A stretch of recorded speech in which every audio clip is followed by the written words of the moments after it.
कथिक अपने कामों में व्यस्त था। करीब 1 घंटे के बाद अनन्या की आंखें खोली। वो बहुत जोर से चिल्ला के जगी थी। शायद कोई बुरा सपना उसने देखा था। कथिक अपने काम में व्यस्त था, लेकिन जिस रूम में अनन्या सोई थी उस रूम में कैमरा लगा हुआ था। जैसे ही अनन्या चिल्लाई, कथिक अपने लैपटॉप के होम स्क्रीन पर नजर गया। वो जल्दी से अनन्या के पास गया। कथिक को अपने करीब देख के पहले तो जल्दी से कथिक को गले लगा ली और रोने लगी। कथिक आज पहली बार अनन्या को इस हालत में देख रहा था। कथिक समझ गया कि अनन्या ने कोई बुरा सपना देखा है, इसलिए वो इतनी डरी हुई है। कथिक उसे गले लगाते हुए बोला, क्या हुआ, ऐसे क्यों रो रही हो? क्या कोई बुरा सपना देखी हो? अनन्या से कुछ बोला नहीं जा रहा था। वो बस कथिक को गले लगा के रखना चाहती थी। कथिक भी उसे हक किए ही बैठा रहा। कुछ देर के बाद अनन्या नॉर्मल हुई। तब कथिक ने उसे पहले 1 गिलास पानी भर कर दिया और बोला, इसे पी लो।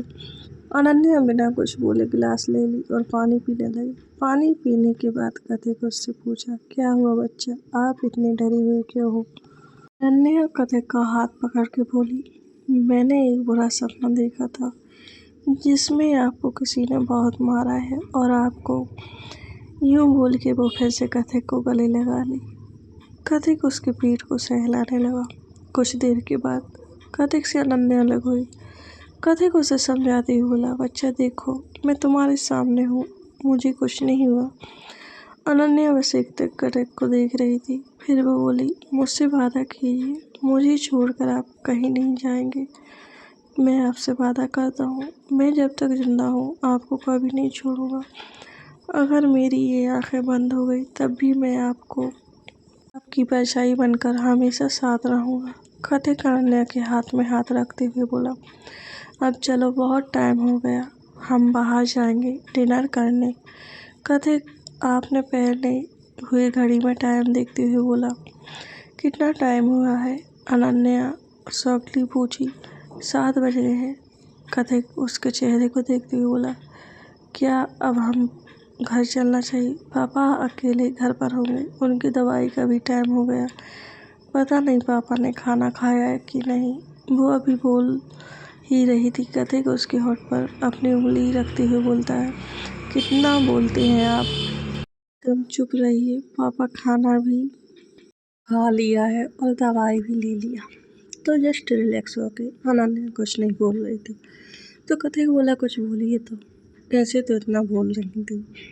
अनन्या अपनी आंखों से इशारा करते हुए बोलना चाह रही थी कि पहले आप अपनी उंगली तो मेरे मुंह से हटाइए। अनन्या का इशारा पाते ही कथिक तुरंत अपना हाथ हटा लेता है। फिर अनन्या मुस्कुराते हुए बोली, ठीक है चलिए, मैं फ्रेश होके आती हूँ। अनन्या ये भूल के वॉशरूम की तरफ जाने लगी। कथिक पीछे से ही उसका हाथ पकड़ के बोलता है, मुझे किस चाहिए? अनन्या बेचारी कुछ बोल नहीं रही थी। वो बस कथिक की पकड़ से छूटने के लिए बेताब हो रही थी। लेकिन कथिक उसे अपने नजदीक करते हुए बोला, क्या हुआ, बोलिए ना। अनन्या अपना चेहरा नीचे किए हुए भी वो कुछ बोल नहीं पा रही थी। कथिक अनन्या के चेहरे को ऊपर किया और उसकी आंखों में देखते हुए उसके होठों की तरफ बढ़ने लगा। जैसे जैसे कथिक उसके होठों की तरफ बढ़ रहा था, वैसे वैसे अनन्या की आंखें बंद हो रही थी और दिल की धड़कनें बढ़ रही थी। कथिक के होठ अब अनन्या के होठों पर थे। धीरे धीरे कथिक अनन्या के होठ का रसपान करने लगा। कथिक देखा कि अनन्या को सांस लेने में तकलीफ हो रही है, तो वो उसे छोड़ दिया और बोला, आपको किस करते वक्त ये पता नहीं है कि कैसे सांस लेना है और छोड़ना है, आपको ये सीखना पड़ेगा। कथिक की बातों को सुन के अनन्या शर्मा गई और झट से वॉशरूम में घुस गई और दरवाजा बंद करके उससे सट के अपनी बढ़ती धड़कनों को शांत करते हुए वहीं बैठ गई। आज उसे इस फीलिंग में जीने में मजा आया था, जो कि शायद अर्जुन के साथ ऐसा कभी नहीं था। देर बाद अनन्या वॉशरूम से बाहर आई। कथिक भी तब तक रेडी हो गया था। अनन्या बाहर आई तो कथिक ने उसे एक बैग देते हुए बोला, इसे पहन लो। क्या है ये? अनन्या ने पूछा। आप खुद ही देख लीजिए, कथिक अपनी टाई ठीक करते हुए बोला। वो फिर वही रूम में चली गई जहाँ वो सोई थी। वहाँ जाकर वो बैग खोली तो उसमें एक रेड कलर का एक गाउन था। वो काफ़ी ज़्यादा एक्सपेंसिव दिख रहा था। वो गाउन देख के बहुत खुश हो गई। बैग में और देखने पर एक मेकअप किट था जो शायद बहुत ही ज़्यादा महंगी ब्रांड थी। उसमें नाम पढ़ने के बाद उसकी तो होश ही उड़ गई, क्योंकि वो ब्रांड अभी ही लॉन्च किया गया था। सूजी का ब्रांड बहुत ही महंगा होता है। अनन्या गाउन पहन ली और आईने के सामने बैठ गई। फिर उसने थोड़ा बहुत मेकअप किया, क्योंकि उसे ज़्यादा हैवी मेकअप पसंद नहीं थी। वो बस हल्का सा आईलाइनर, काजल और लिपस्टिक लगा ली, बालों का जूड़ा बना ली और उसमें एक डायमंड का बहुत ही खूबसूरत सा पिन लगा ली, जो बहुत ही ज़्यादा अनन्या पर जच रहा था। अनन्या बाहर आ गई। कथिक खिड़की के सामने किसी से बात कर रहा था। जब उसे अनन्या की आवाज़ सुनाई पड़ी तो फोन काट के उसकी तरफ देखने लगा। वो जब अनन्या को देखा तो देखता ही रह गया। आज अनन्या कह आ रही थी। फिर कथिक उसके नज़दीक गया और उसके कान के पास धीमी आवाज़ में बोला, आप बहुत सुंदर लग रही हो। ये बोल के कथिक उसके काजल को छूते हुए उसके कान के पीछे लगा देता है। अनन्या शर्मा से पानी पानी हो रही थी। फिर कथिक ने अपने हाथ पॉकेट में डाले और एक डब्बा जैसा दिखने वाला चीज निकाला। वो डब्बा अनन्या की तरफ करते हुए बोला, इसे खोलिए। अनन्या वो डब्बा ले ली और खोलने लगी तो उसमें एक डायमंड का नेकलेस था। अनन्या को याद आया कि ये नेकलेस तो गिनी चुनी हस्ती के पास ही है, तो इसके पास कैसे आया। कथिक उसे सोच में डूबे देख बोला, क्या हुआ। अनन्या उससे पूछी, ये ब्लू डायमंड तो जी हाँ, ये मैंने आपके लिए बहुत पहले ही लाया था, लेकिन मौका ही नहीं मिला तो नहीं दे पाया। आज मौका भी है और दस्तूर भी है। कथिक बड़े ही रोमांटिक अंदाज में बोलता है। मैं कुछ नहीं बोल पाई। कथिक उसे आईने के सामने बिठाया और बोला, चलिए मैं पहना देता हूँ। कथिक ने वो डायमंड वाला नेकलेस उसे पहना दिया। नेकलेस अनन्या पर बहुत फब रहा था। फिर कथिक ने अनन्या को खड़ा किया और उसके माथे पर किस करते हुए बोला, चले अब। हाँ। कथिक अनन्या का हाथ पकड़े उसे लिफ्ट तक ले गया, क्योंकि अनन्या ने हील्स पहने हुए थे, जिसके कारण उससे चला नहीं जा रहा था। लिफ्ट का दरवाजा नीचे खुलते ही वो दोनों बाहर आए। अनन्या कथिक से बोली, मुझसे नहीं चला जा रहा है हील्स में, क्या उतार दूं। कथिक कुछ नहीं बोला और सीधा अनन्या को गोद में उठा लिया। फिर वो अपनी कार की तरफ बढ़ गया। कार के पास पहुंचते ही बॉडीगार्ड ने दरवाजा खोल दिया। सभी स्टाफ उस समय चले गए थे, क्योंकि 8 बज गए थे, जिससे वहां पर सिर्फ कथिक के बॉडीगार्ड ही नजर आ रहे थे। कार में अनन्या को बैठाने के बाद वो भी दूसरे साइड जाके बैठ गया और ड्राइवर कार को ले जाने के लिए बोल दिया। कुछ ही देर के बाद वो एक बहुत बड़े होटल के सामने कार को रोका। कथिक के बॉडीगार्ड ने दरवाजा खोल दिया। कथिक पहले बाहर निकला और अनन्या की तरफ आया। अनन्या बाहर निकल रही थी, लेकिन कथिक ने उसे फिर से अपनी गोद में उठा लिया। कथिक अनन्या को गोद में लिए ही होटल के अंदर चला गया। अंदर का माहौल अभी बहुत ही अजीब लग रहा था, क्योंकि वहाँ कोई भी आदमी नहीं था। पूरा का पूरा होटल खाली था। फिर एक आदमी आया और झुककर ग्रीट किया और बोला, हेलो सर, मैं इस होटल का मैनेजर हूँ, आप उस तरफ चलिए। फिर वो मैनेजर आगे जाने लगा। कथिक के बॉडीगार्ड 2 आगे और बीच में कथिक अनन्या को गोद लिए, 2 बॉडीगार्ड पीछे थे। फिर एक रूम के सामने जाकर वो आदमी रुक गया और बोला, प्लीज सर। वो दरवाजा खोलते हुए बोला। कथिक बिना एक्सप्रेशन के अंदर चला गया। अंदर जाके अनन्या देखी कि पूरे कमरे में सिर्फ एक ही टेबल था और उसमें भी सिर्फ 1-2 ही मोमबत्तियां जल रही थी। पूरे कमरे में लाइट की जगह मोमबत्ती ही जल रही थी। कथिक टेबल के पास गया और अनन्या को अच्छे से खड़ा किया। फिर वो एक चेयर को हल्का सा खींचते हुए अनन्या को आराम से बैठाया। फिर वो भी दूसरी साइड बैठ गया। अनन्या को बिठाने के बाद वो भी उसके सामने वाली चेयर पर बैठ गया। अनन्या चारों तरफ के बहुत ज्यादा खुश हो रही थी। वो कभी भी सपने में नहीं सोची थी कि कोई उसे इतना प्यार कर सकता है। कथिक उसे प्यार से देखते हुए बोलता है, कोई कमी लग रही है क्या।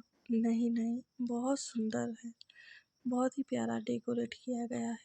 खास करके जो कैंडल और बलून से पूरा कमरा जो सजाया गया है, काफी ज्यादा सुंदर लग रहा है। अनन्या खुश होते हुए बोली, तुम्हें ये पसंद आया? कथिक अनन्या के चेहरे को देखते हुए बोला। उसे साफ पता चल रहा था कि अनन्या कितनी ज्यादा खुश है। वो यही तो चाहता था कि वो हमेशा इसी तरह से खुश रहे। कथिक अनन्या से बोला, क्या खाना है? ऑर्डर कर लो। आप ही ऑर्डर कर लीजिए, मुझे ये सब समझ में नहीं आता और मुझे पता भी नहीं है कि आप क्या खाते हैं। अनन्या थोड़ा सकुचाते हुए बोले, अभी उसे मिले हुए ज्यादा दिन हुए भी नहीं थे, इतने दिनों में कैसे जान पाती कथिक को क्या पसंद है और क्या नहीं, इसलिए वो जो खाता है वही वो ऑर्डर कर दे। कथिक बोला, आपको जो पसंद है अब से मुझे भी वही पसंद है, लेकिन लेकिन कुछ नहीं, ऑर्डर कीजिए।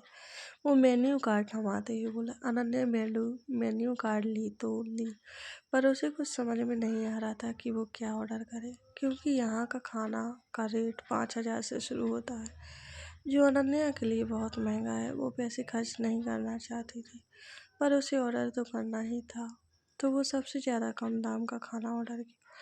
कुछ देर के बाद उसका खाना आ गया। वो दोनों खाना एंजॉय करने लगे।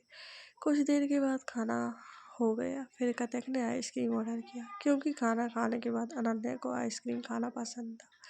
ये बात कथिक ने जानकारी कर ली थी और उसे याद था।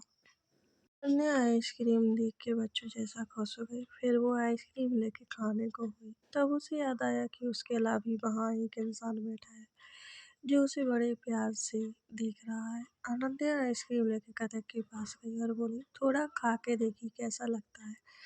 कथिक ने उसके चेहरे को गौर से देखा तो वो अपनी चेयर से उठा और अनन्या के पास खड़ा हो गया। फिर वो झुक के उसके होठ के पास से आइसक्रीम के बहाने होठ को चूमते हुए बोला, बहुत ही ज़्यादा टेस्टी है। अनन्या ये सुन के शर्मा गई। वो बस शर्माती हुई नीचे देख रही थी। वो इस वक्त कहीं छुप जाना चाहती ही थी। कुछ देर के बाद वो दोनों बाहर आए। कथिक फिर से अनन्या को अपनी गोद में लिए कार की तरफ बढ़ा। दोनों कार में बैठ गए। ड्राइवर घर की तरफ कार चलाने लगा। कथिक अनन्या को निहारे जा रहा था। अनन्या ये सबसे बेखबर बाहर का नजारा देखने में बिजी थी। वो बाहर देखते देखते कब सो गई उसे भी पता नहीं चला। कुछ देर में वो लोग घर पहुंच गए। कथिक अनन्या को आवाज दिया, लेकिन अनन्या ने कोई जवाब ना पाकर वो समझ गया कि वो सो गई है। वो बाहर निकला और अनन्या के साइड जाकर धीरे से कार का दरवाजा खोला और अनन्या को गोद में उठा लिया। गोद में लिए ही घर के अंदर चला गया। अनन्या को बेड पर सुला के वो वॉशरूम चला गया। वो शावर लेकर आया तो देखा अनन्या नींद में ही मुस्कुरा रही थी। उसे देख के कथिक के दिल में एक सुकून मिला। फिर वो बेड पर गया और अनन्या के कपड़े खोल के दूसरी नाइट ड्रेस पहना दिया। फिर वो अपने फाइल लेकर स्टडी रूम में चला गया। जाने से पहले उसने अनन्या को अच्छे से ब्लैंकेट से कवर कर दिया और एसी का टेम्परेचर नॉर्मल करके वहाँ से चला गया। वहीं दुबई में हंसा भवन और अक्की प्रकाश चारों का हालत दिन पर दिन बदतर होते जा रहा था। उन चारों की हालत गंभीर होने लगी थी। चारों पर इतना टॉर्चर किया गया था, अगर डॉक्टर भी इसका इलाज शुरू करे तो बचना नामुमकिन था। एक स्टडी रूम में चला गया, अपने ऑफिस के जरूरी काम करने लगा। कुछ देर के बाद वो वहां से उठा और अपने रूम में चला गया, क्योंकि उसे अनन्या के बिना मन नहीं लग रहा था। वो पहले अपने पापा के रूम में गया। उसने देखा कि उसके पापा आराम से सोए हैं। वो गया और अपने पापा के सामने बैठ गया और उसके हाथ में अपने हाथ लेके बोलता है, पापा कल आपको बहुत बड़ा काम करना है। जिसने भी आपकी ये हालत की थी उसे जिंदा रहने का कोई हक नहीं है। मैं आपके बिना कैसे इतने दिन रहा था। फिर जब आपके बारे में पता चला तो वो लोग ने आपको ये बोलते बोलते वो अपने आप रुक नहीं पाया और वही रोने लगा। वो अपने पापा को पकड़े बोलता है, नहीं मैं इतना कमजोर नहीं हूँ, नहीं मुझे बनना है। आपका ये बेटा बहुत मजबूत है। मैंने उसे इतना दर्द दिया है कि अगर वो दोबारा जन्म भी लेना चाहे तो ये जन्म हमेशा याद रहेगा। फिर वो कुछ देर ऐसे ही बैठा रहता है। कुछ देर के बाद वो वहाँ से अपने कमरे में चला जाता है। माँ अपने रूम में जाकर अनन्या के बगल में लेट जाता है। नाइट लाइट में अनन्या का गोरा चेहरा और भी ज्यादा चमक रहा था। कथिक अनन्या के माथे पर किस करके उसे पकड़कर सो जाता है। अगली सुबह सुबह अनन्या की आँख खुलती है तो खुद को कथिक के बाहों में पाती है। सूरज की हल्की लाली कथिक के चेहरे पर पड़ रही थी, जिससे उसका चेहरा और भी ग्लो कर रहा था। वो कथिक को बड़ी प्यार से देख रही थी। अचानक से कथिक अपनी आँख खोल के कहता है, मुझे नहीं पता था कि मेरी वाइफ को मैं इतना सुंदर लगता हूँ। अनन्या जब ये सुनी तो वो शर्म से पानी पानी हो रही थी। उसे अब कुछ बोलते नहीं बन रहा था। वो वहाँ से भागने की फिरार में थी। उससे पहले वो भाग पाती, कथिक उसे अपनी बाहों के घेरे में कैद कर लिया। वो बोला, ऐसे कैसे बीवी, पहले गुड मॉर्निंग तो विश कर लीजिए। अनन्या कुछ नहीं बोल पा रही थी, तो बस कथिक के सीने में अपना चेहरा छिपा रही थी। कथिक उसे बड़े प्यार से उसका चेहरा ऊपर किया और बोला, आप जब तक मुझे अच्छे से गुड मॉर्निंग विश नहीं करेंगी तब तक जाने को नहीं मिलेगा। अनन्या कथिक की आंखों में अपने लिए प्यार देख रही थी। फिर उसने बड़े प्यार से गुड मॉर्निंग बोला, लेकिन कथिक बोला, नहीं ऐसे नहीं, पहले मुझे यहाँ हॉट के पास इशारे करके मुझे किस कीजिए, तब आपका गुड मॉर्निंग माना जाएगा। अनन्या यही सुन ब्लश करने लगी। वो अब कुछ नहीं कर सकती थी। वो धीरे धीरे कथिक के हॉट के नजदीक जाने लगी, एक सेकंड में की और बोली, गुड मॉर्निंग, और भाग गई सीधे वॉशरूम। कथिक ये देख के हंस गया। कुछ देर के बाद अनन्या बाहर आई। कथिक उस समय रूम में ना देख के उसकी जान में जान आ गई। ना तो वो सोच रही थी कि कैसे कथिक से आँख मिलाती, वो अभी ये सब सोच रही थी। कथिक बालकनी से आ रहा था। वो अभी टॉवेल ही लपेटे हुए थे। जब वो देखी कि कथिक आ रहा है, वो सीधे चेंजिंग रूम में भाग गई। कथिक जब उसे इस तरह भागता देखा तो वो हल्का सा मुस्कुरा दिया। फिर वो भी वॉशरूम में चला गया। अनन्या भी किचन में चली गई और ब्रेकफास्ट की तैयारी करने लगी। देर के बाद कथिक अपने पापा के लिए डाइनिंग टेबल के पास आया। अनन्या भी सारा नाश्ता टेबल पर दी। कथिक ने पहले अपने पापा को बैठाया और फिर वो चेयर पर बैठ गया। अनन्या सर्व करने लगी। कुछ ही देर में तीनों ने नाश्ता कर लिया। कथिक अनन्या से बोला, सब पैकिंग हो गए? हाँ हो गए, अनन्या ने शांति से जवाब दिया। ठीक है फिर चलते हैं। पापा कहाँ हैं? वो अभी तो यहीं थे ना। कथिक इधर उधर नजर करते हुए बोला। अनन्या बोली, वो आ रहे हैं, वो अपने कमरे में गए, शायद काम होगा। ठीक है मैं पापा को लेके आता हूँ। ये बोल के वो अपने पापा के रूम में चला गया।